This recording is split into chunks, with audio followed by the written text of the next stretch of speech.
Hello once again, and welcome to another episode of Table Talk. Today I have my guest, AnneMarie, who's an ADHD coach and strategist. Okay, so today we're going to talk about ADHD and how it affects our lives, our loved ones, and for those who are actually affected by that. My guest today, AnneMarie, is going to talk a little bit about that and show us ways and strategies to mitigate that and to make it work for us. So, Anne, welcome to Table Talk. It's great to be here. Thank you for having me. You're welcome. So, just before we start, could you just give us a brief definition of what ADHD is? And I know you told me you have ADHD and you're successfully triumphing with that and taking each day at a time. So, can you just give us a little bit about what it is, how it affects you, and just how you have managed it or mitigated that to make it work for you? And then we could go into what you're going to talk about today. Sure. Okay, so ADHD stands for Attention Deficit Hyperactive Disorder. And I'm going to give you a little scientific background in what's going on in your brain when you have it. Okay, so in the frontal lobes of your brain, there's a neurotransmitter called dopamine. And when you have ADHD, your brain isn't sufficiently producing enough dopamine to be able to work effectively. So what happens when the dopamine is firing between the synapse, because there's not enough of it being produced, it fires super quickly, which is where the hyperactivity comes in. Now you will hear things about ADD, ADHD, and combined. The truth is there's only ADHD. It's just that the hyperactivity sort of presents differently in each type of ADHD. So for me, it exudes itself outwardly, okay? So bouncing off the walls and being super hyper and hyper focusing. But in the inattentive, it's actually the racing thoughts and the constant distractions. So, and it affects your executive dysfunction, which is where procrastination comes in. So when at the thought of doing something, it's like you just suddenly get super overwhelmed and you look for any way to avoid doing that. Right. And procrastination can look differently in a lot of people depending on why they're initially procrastinating in the first place. Okay. So now that you better understand this more than ever before, now when you reflect back, how will you say your life was before you understood what it was and how to manage it, and now? So in essence, I'm trying to say, what was the challenge when you didn't understand? And this is the challenge that you're going to try and help people overcome. So before I really understood it, so I was diagnosed when I was 5. Some people think that that's way too young, but I think that getting it the earlier, the better, so that you can actually put those strategies and resources in place and get a team of support. So before I really started to understand it, I was in complete denial that it even affected my life. Right. I had a lot of different information, a lot of different opinions from friends, family, and healthcare professionals that were just throwing all this information my way, different information. So it created a lot of inconsistencies in what I believed.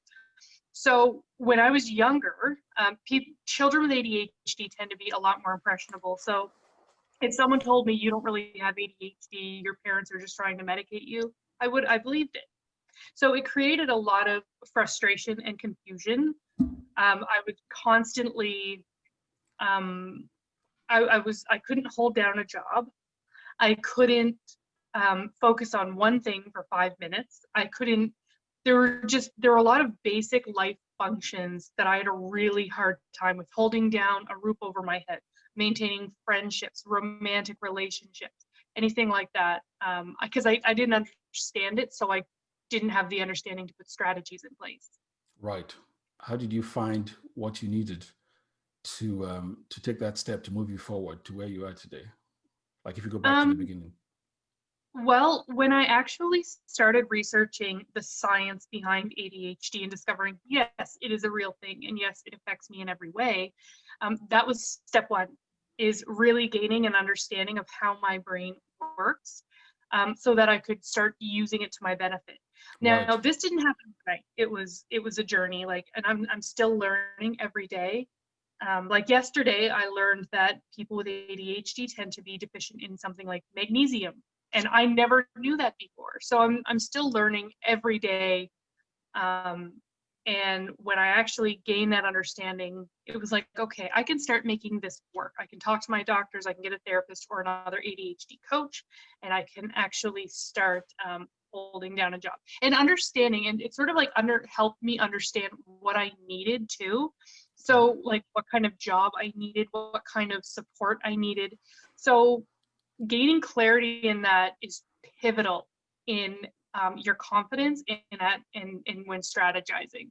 So working Right. at a cashier at a grocery store worked totally against me because I had to stand in one spot for 8 hours, doing the same repetitive tasks over and over and over again, and that caused a lot of frustration. But with the part-time job I work now, I work at the airport and we're always moving around, always meeting different people. So that works for me so much better than, and in that I gained an understanding of what I needed. Excellent. So now let's talk about the procrastination program, how it came to be, and then what you intend to do with it. What's the vision for that? And then you also, you could give a little summary or synopsis of what people would expect from it when they come to the program. So Okay. what is the procrastination program? So my procrastination program is something that, to be honest, it kind of came to me. People with ADHD tend to have $100 million ideas before breakfast, but the problem is we forget about them by lunch. So, so the procrastination program is an idea that came to me, and I wrote it down until I was ready to execute it. Until I felt like I had enough stability and I had enough background behind me. So the procrastination program is something that is open to everybody, but it is because it affects a lot of people. But all of the strategies and everything in it are ADHD friendly. So Right. where I've had like a lifetime of strategizing this and finding healthy coping mechanisms to deal with it, it's like I am an expert at procrastination, if you will. So so in the program, I talk about everything, okay? Because procrastination is not laziness. It's not just for lazy teenagers. It's not like there are so many root causes to procrastination, especially when you have ADHD. So Right. so in the program, I actually talk about that. I talk about the root causes of procrastination, like the most common ones and how to address them. I teach you how to examine why you're procrastinating.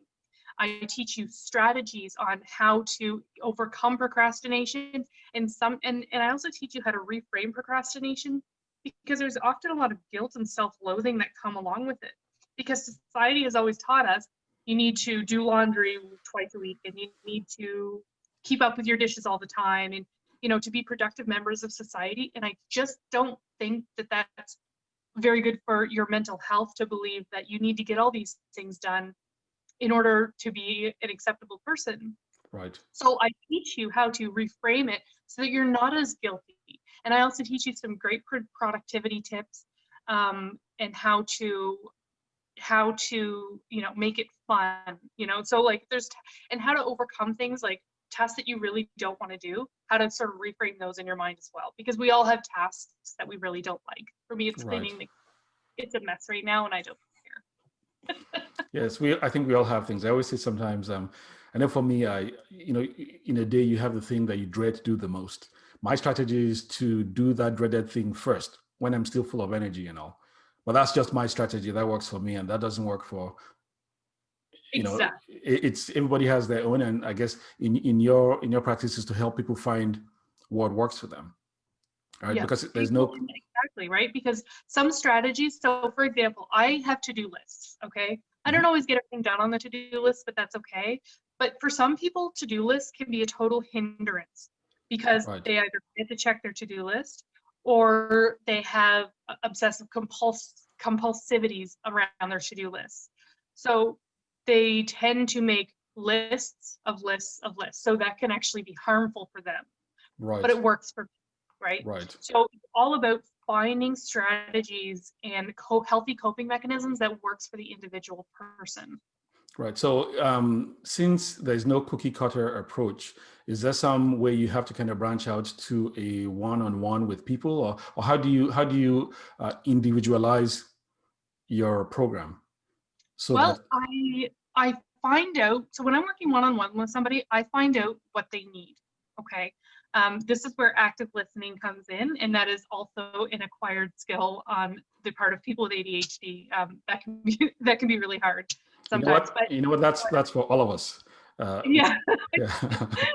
So, my professor when I was in college, she said, if you are not tired after you've truly actively listened to somebody, you're not doing it right, because it Gotcha. takes a lot of focus, and it's like, you should be tired after you listen to somebody. Right. Um, yeah, so I really listen to their needs. Okay. I suggest some things, and if you say, well, that doesn't work for me, then I say, okay, so how do you think you should move forward? So I have a very client-centered approach that where I'm asking them, okay, my job as a coach is to bring out the answers that are already within them, but with the scatterbrain and the mental noise, it can be really hard to get in touch with that, with what you really Right. need. So what age range could benefit from the procrastination program? I would say anywhere from age 20 to 50. Okay, that's good.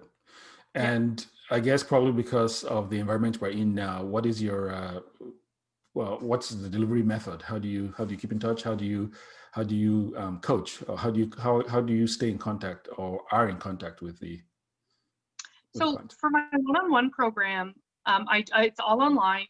I usually voice call or video call through Facebook Messenger, whatever method they really prefer.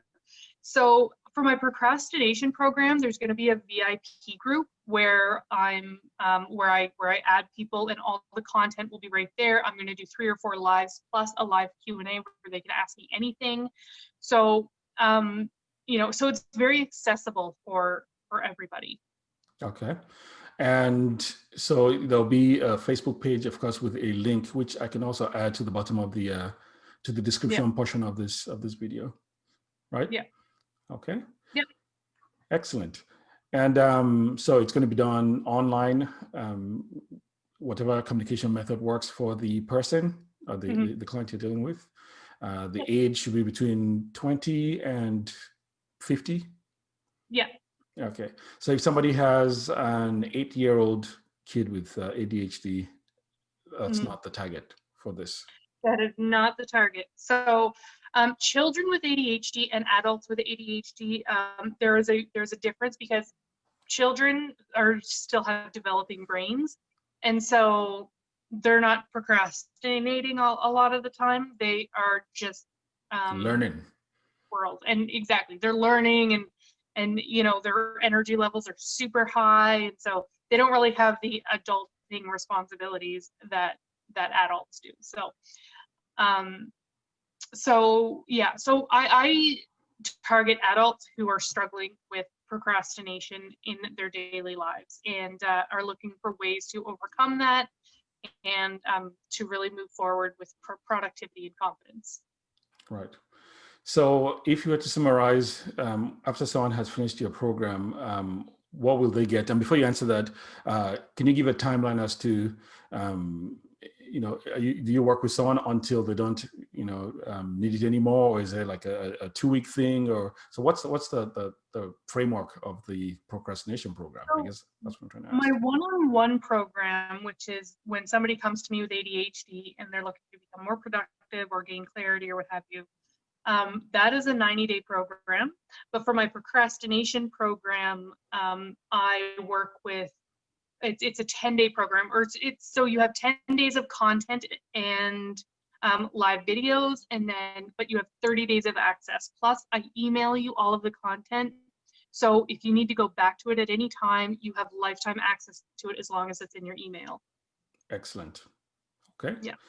So even though I'm going to put it down, how can people reach you?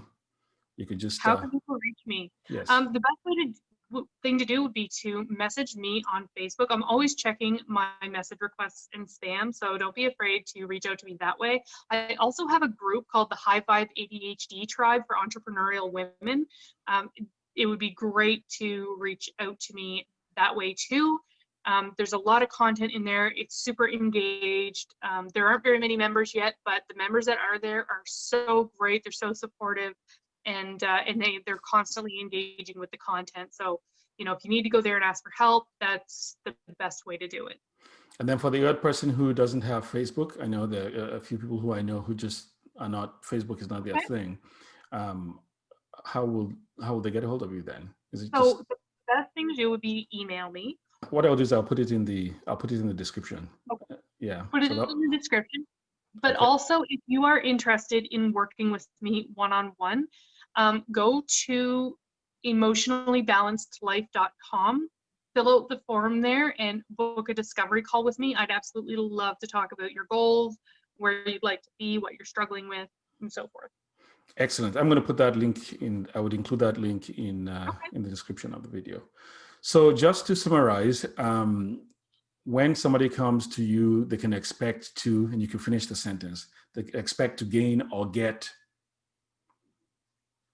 strategies and productivity, and not in a guilt-free lifestyle. Okay, guilt-free procrastination, if you will. So there's sort of like two approaches that I'm taking in this procrastination program, and one of them is reframing procrastination so that it doesn't cause so much guilt and so many self-esteem issues. And then the other approach I'm taking is offering you strategies to overcome it. Right. Excellent. Well, AnneMarie, thank you very much. And again, I'm going to include all the links so people can easily access your information and get a hold of you. I want to thank you again for coming on to Table Talk and sharing some of your ADHD experience. I've learned a few things from that, and I actually will go to the website and just see if I can get some information. So I have a better understanding of what it's all about. So perfect. Thank you very much, and I'll see you soon. Yes, you as well, Emo. Thanks for having me. Thank you. You take care and have a wonderful week. Okay. Bye. Bye-bye.